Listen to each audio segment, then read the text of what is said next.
Hey, Phil. Can you believe this cat? He really wants to think I'm going to put extra fertilizer down in front of his spot. When he puts me on the shittiest spots on the property, of course I'm going to fertilize my spot better, but I'm not telling this joker that. I'm going to go ahead and knock it down, so when we come and knock all them does out, I'm going to go ahead and lay them up like Jordan. Yeah, you can go 100. It's not going to hurt it. It's not going to hurt it at all, and it's going to stay there. If you don't use it, so let's say the plant doesn't use it, it'll be there for next year, and you can just get by with less next year. Okay, okay. So, all right, then moving on to the potash. I'm all over the map on that. Yeah, mine is, well, it's all over the map based on what you're trying to do. Right, yeah. Grass, corn, or beans, yep. Yeah, grass, corn, or beans. And so even like mine, it's a little more for soybeans, which is typical, and a little less for corn. I've got some alfalfa readings because I'm going to convert some pastures over here I'm going to convert about 10 acres into alfalfa on my place. So again, I went on the high side with that because I know if I don't use it this year, it'll still be there next year, and I can lower that rate next year, and it's not gonna sour the only thing that really sours your pH the most. I mean, they have an effect on it, but the one that sours your pH the most is your nitrogen. So you want to watch the timing of your nitrogen application to that, because if you go too heavy and your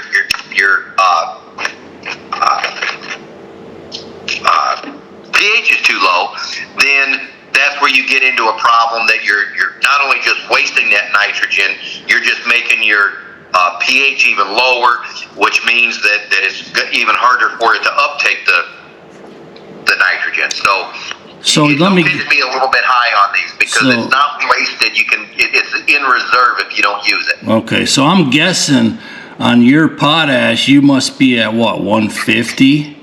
Yes, I'm at 150 on my potash. I went to the high side with mine. I mean, that's about where I'm at for these numbers compared to yours. Since you're at 50 and I'm at 40 yield goal for the beans, if I add another 25%, I would be at 150. So maybe I should do the same, 150 potash. Yeah, I only have one field that asked for 155 pounds of potash. The rest of them I'm at 140. Okay, yep. And I've got no fear of putting in the extra on the potash. Again, so at $471 a ton for potash, I'm only putting in it's only costing me $35 to put that much on, that 150 pounds on. Right, so okay. Why not? Okay. You know, an extra 10 pounds or 20 pounds isn't going to cost you but a few bucks. Okay. You've already got the buggy out there and putting in the effort. All right. So then, are you adding anything else beyond those? Are you going the rest? Yeah, and I'll tell you why. And I didn't even bother to. I'll give an example on the magnesium. And so magnesium is another yield booster. Now there is magnesium in lime, but it's a yield booster for both corn and soybeans. At 2 pounds, I'm off of a different screen because I'd made some notes for our video. What is it suggest? Is it suggesting any magnesium for you? The only one that's suggesting is the wooded plot.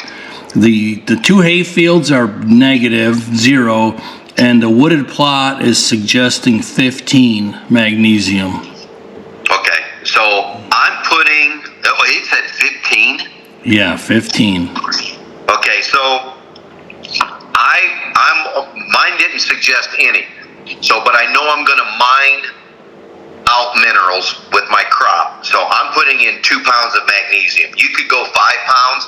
Okay. I will tell you it probably won't cost you but, $5-7 to put magnesium in.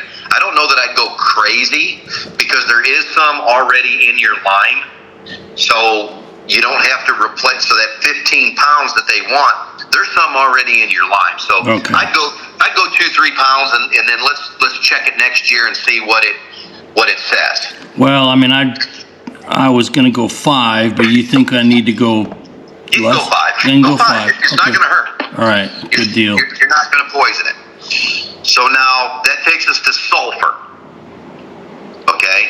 So that takes us to sulfur, and like on mine, the highest one I got is 19, and that's for both corn and soybeans. They were pretty even for both crops, that that they're using the same amount of sulfur. I see that. Mine are very similar that way.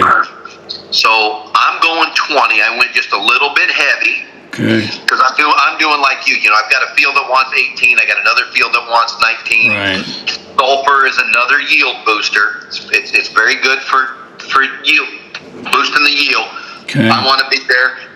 Whatever I don't use should still be there next year, or mostly will be.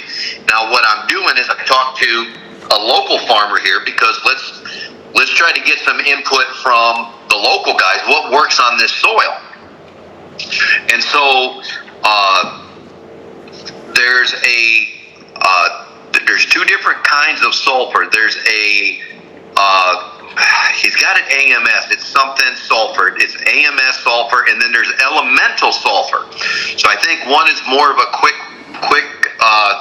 reacting, and the other one is a longer reacting. I think the elemental takes longer to break down, so your plant will get a boost from the AMS because it's right there, and then the elemental will be there for later on when you get closer to your seed production, the reproductive cycle of the plant. So I'm doing 10 and 10 on my sulfur. It's a total of 20, but I'm using 10 AMS and 10 elemental on my sulfur. I mean, and it's the same thing. Does it matter really, the AMS and the other one? Well, I'm going to tell you that I don't know 100%, but I'm going with what the local is telling me on what they've used on their soybeans, what works here in the Ozark Mountains.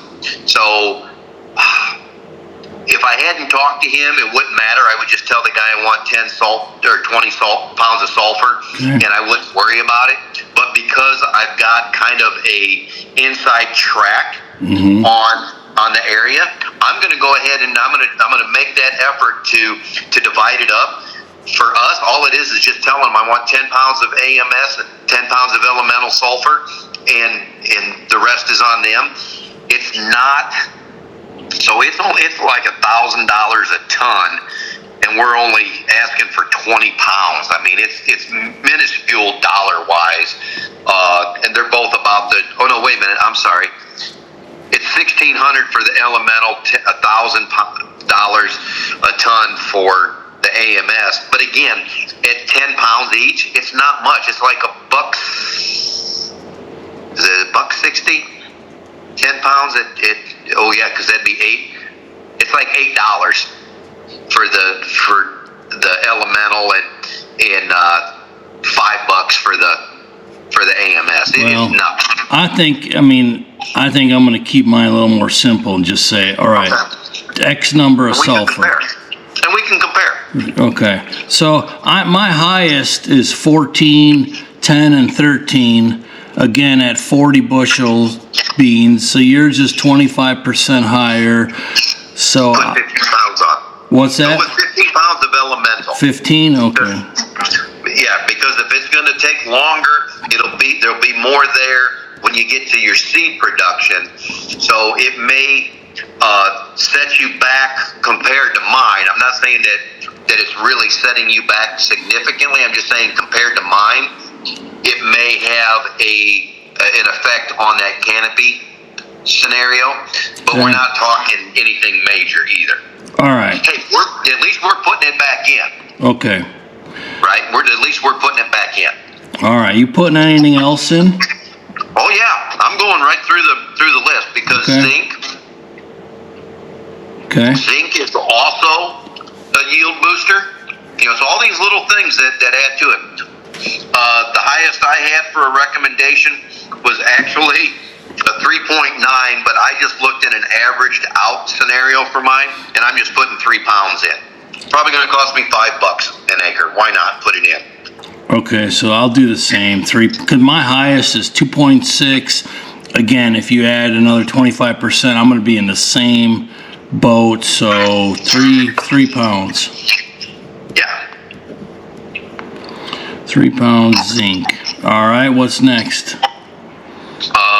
I did not need any iron. I'm not putting any iron in mine. Copper. I'm gonna put a little bit of copper in mine.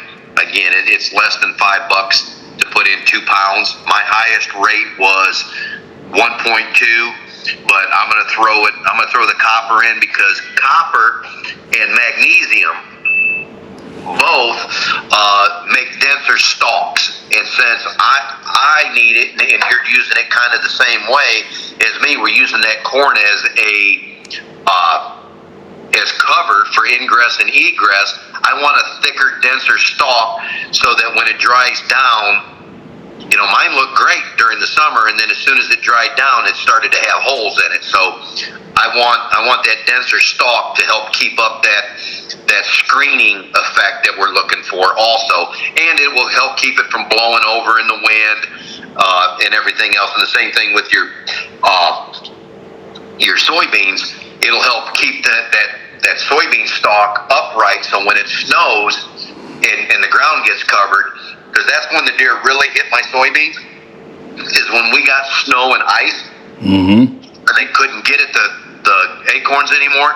Man, that's when they hit the soybean pods. Well, so mine is showing magnesium and iron nothing on any of them, even the wooded plots. It's not recommending any. So iron helps with the photosynthesis. It makes that leaf a darker green. They do it on lawns. They'll put a lot of iron in it to give you that rich dark green, which helps absorb more sunlight for photosynthesis.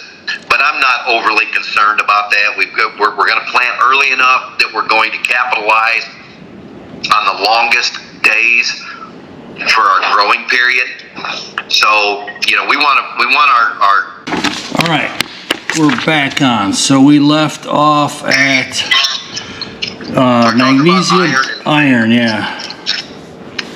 So iron just makes that leaf darker green for better photosynthesis, but I'm not overly concerned about that. I'm more concerned about yield. I'm concerned about the stalk density to help provide us with that screening, and so that's right. The iron I'm not overly worried about. All right.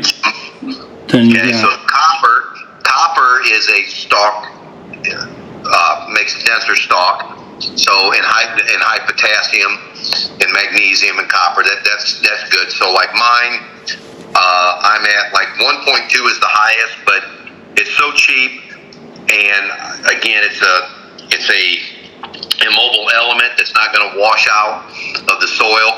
Whatever I don't use this year, it's going to be there next year. And for a couple of bucks, $5, why not? Why not put some in? What did you go with for copper? 2. I went 2, and my highest was 1.2 because I'm not going to put down 1.5 pounds. I'm just going to round it up. I'm going to go with 1 just to be a rebel. Okay, be a rebel. Be that way. All right, and last one. The last one is boron. And boron it's a yield booster. It's also it does help with that leaf, making it that dark green for photosynthesis. Now boron is one that there's a double play in that boron. So boron is usually really good for grasses and everything else. They want more for the corn than they do for the beans, but they still want that boron in there. Boron is a little tricky, but there's some elements here. So like my highest is like 1.8 on my boron. Okay. And when I talked to the fertilizer place and I was getting my prices and stuff, and I said, yeah, So I'm probably going to go with like 3 to 5 pounds of boron. And he's like, oh, we don't ever put more than 2 pounds on. Now, we're also talking about farmers, and it's another one. It's going to cost me $5 to put 3 pounds on it. It's next to nothing. It's $1,500 a ton. It's not expensive at these kind of rates. So boron is very crucial also during the reproductive cycle of the plant. So when we want to make that bean pod, when we want to make that ear corn, we want boron, but boron does not move inside the plant. So initially your plant's going to take up that boron. It's going to be in the plant, and then when it comes for the reproductive cycle, it's got to pull it from the ground again. Or you're going to have to spray it on the leaf or the plant to get it to kind of hit the areas that needs to be inside the tassels and the ear and everything else. Now I'm gonna possibly put a little boron on with a nitrogen cycle for my corn. Just right as soon as it silks, I'm going to hit it with some boron and nitrogen is what I'm going to do on my plants. A little bit of potassium and phosphorus, but I'm going to hit it again with boron. But I want that boron there because when I throw so I want that extra in the dirt.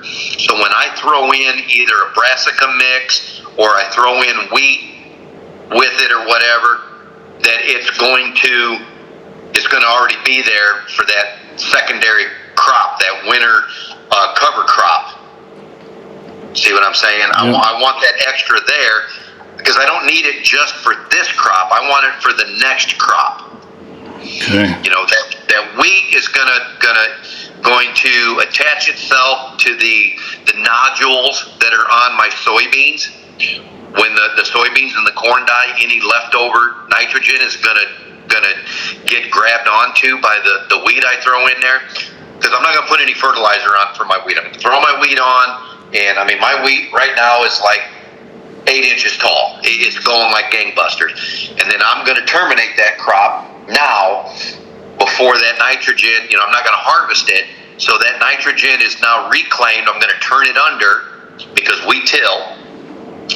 There's a reason why most farmers till, and it's going to be available as it breaks down on down the road. So even my corn is going to benefit from that nitrogen that my soybeans made because it's inside of my wheat, and as I turn that in and it breaks down, it's going to become available in 2 months when my corn's needing it on top of the soybean nodules, nitrogen nodules. So that's why I'm going to go a little bit higher with that boron now, so it's available then. That makes sense to you? Yeah, it makes sense. I mean, of course, I might be feeding a little more weeds than you. I'm not quite as ADHD on the weeds, but I'm just thinking maybe I'll go with 1 for boron. My highest is 1.1. Either 1 or 2, I guess. So this one I'm going to fight you on. All right. I'm going to fight you for the cost. Okay. Don't skip that boron. Okay, go with 2. I'll go with 2. Go with 3. I may even bump I'm really thinking I'm going to go with 5 because I want it there later on for my secondary. You know, so if I need 2.5 for my corn and my soybeans, I may need 2.5 for my wheat and my brassicas. Yeah. Okay. So I'm going to just throw it all in there now. Yep. And I don't have to worry about it later. All right, then I'll go with 3. Yeah, it's so inexpensive in the grand scheme of things. Why not? Okay. Why not do it now? Okay, so now is that everything I need to tell them? I got everything written down, everything we talked about. I got all of the numbers. Is there anything more I need to know to tell them? Nope. What they'll do is they'll mix it all together. They'll put it in the drum and they'll completely mix it so that it's proportionate and the whole bit. They'll put it in that buggy. You'll pick it up with your truck. and they're chain driven. So you tell them, this is what I want per acre, and so it doesn't matter how fast you go, and they will. When you get to the house, you can either pull. I've seen guys pull it with their truck if it's dry enough. If not, they put it behind a tractor. Yep. They engage the wheel. You engage the wheel on the chain drive, and then you start fertilizing. Sweet. And that's the beauty is it's calculated already for you.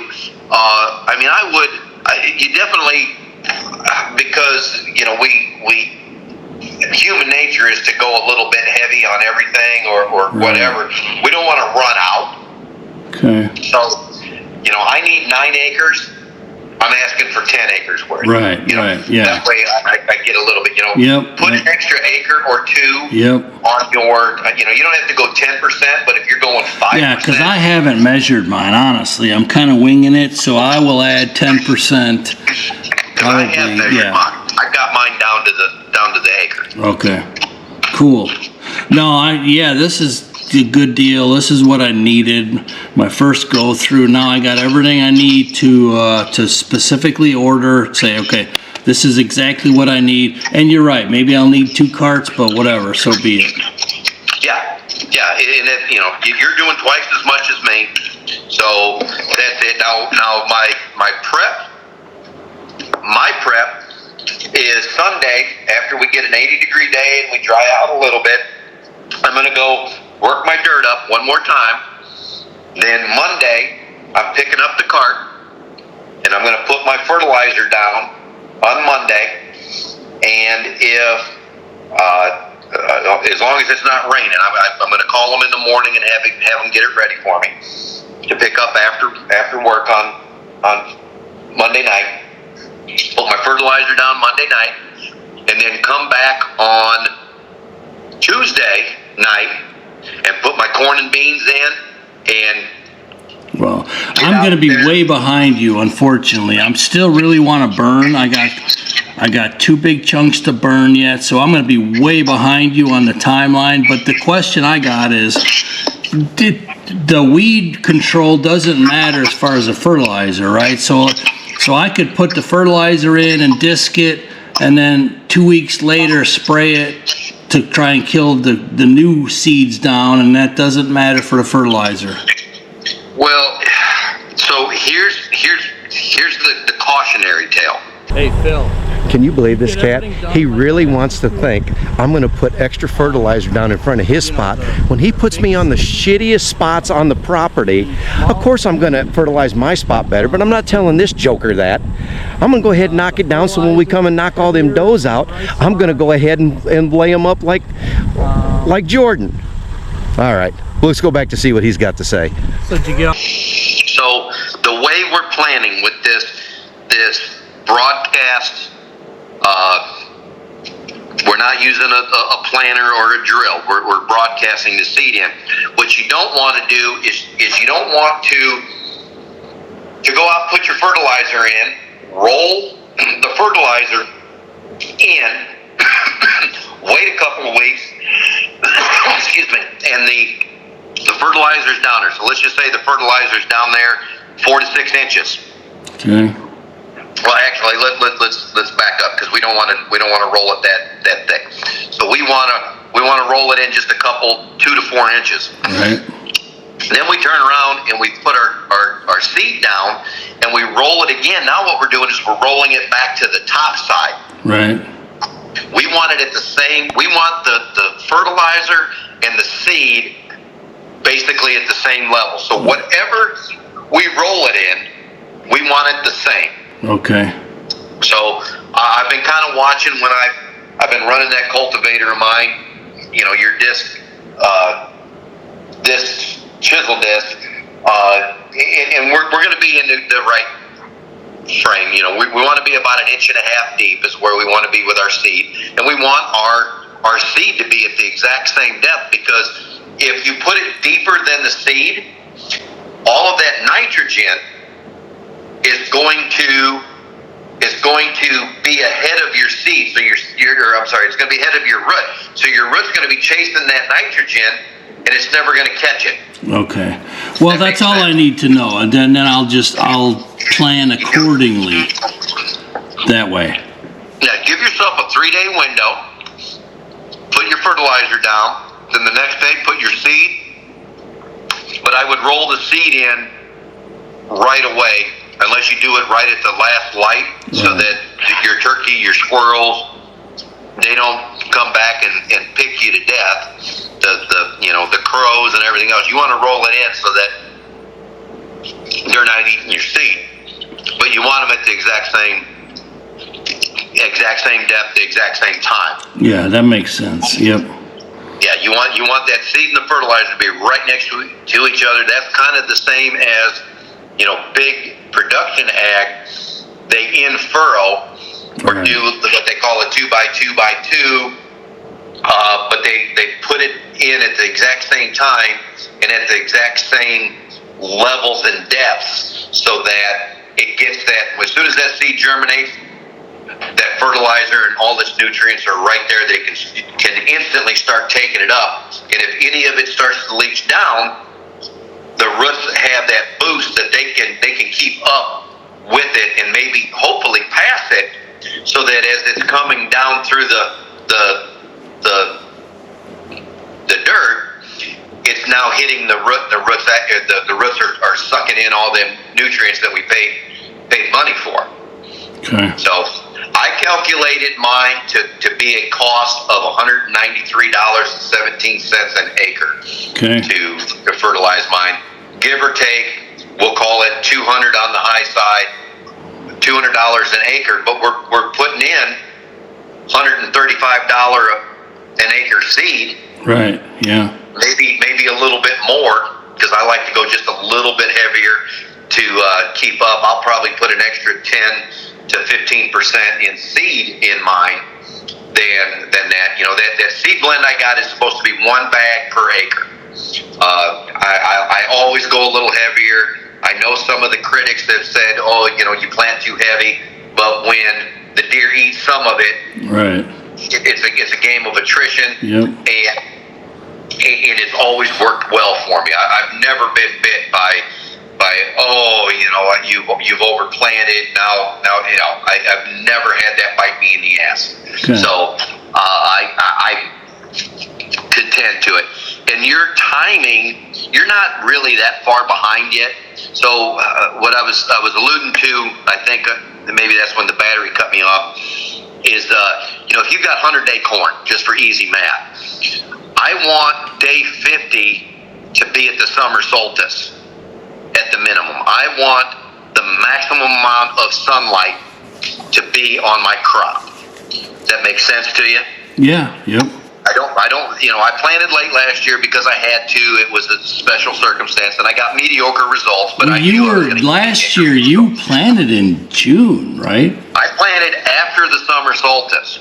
Okay. All right. It showed up. It showed up. I didn't get the stalk height that I wanted. The soybeans rebounded better than the corn did.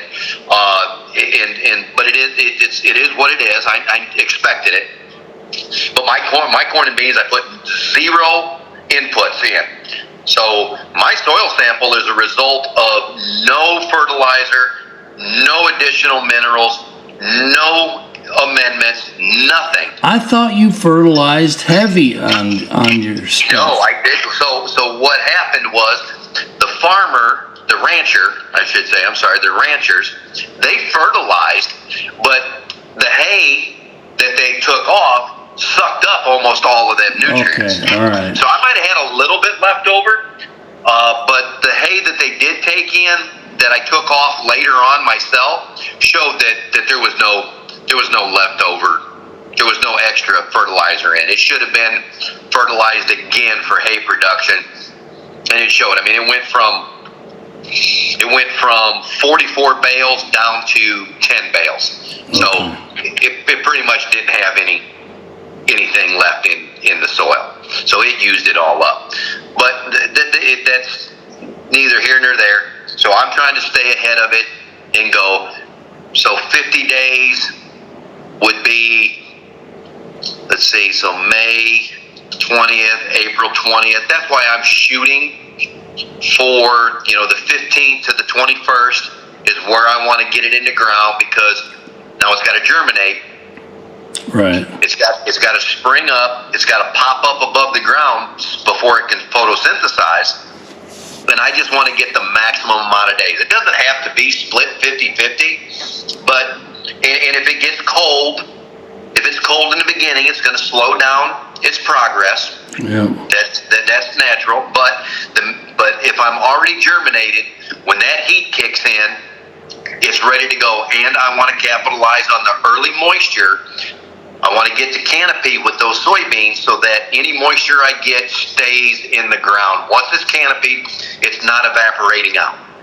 So I'm trying to protect that, because after July 1st, our moisture levels go way down. Yep. Here in the Ozarks, and the one thing that is different, that was actually better in Southern Illinois, was it was so humid there that once you hit a canopy, the dew was enough to feed it. Yep. Here, it's not. It's dry. Like I didn't have to mow my grass more in August than I did in May in Southern Illinois, because the humidity was feeding it. The grass would stay wet till 2 o'clock in the afternoon. Here, it is not. Yep. When it gets dry here, because we're getting desert southwest winds.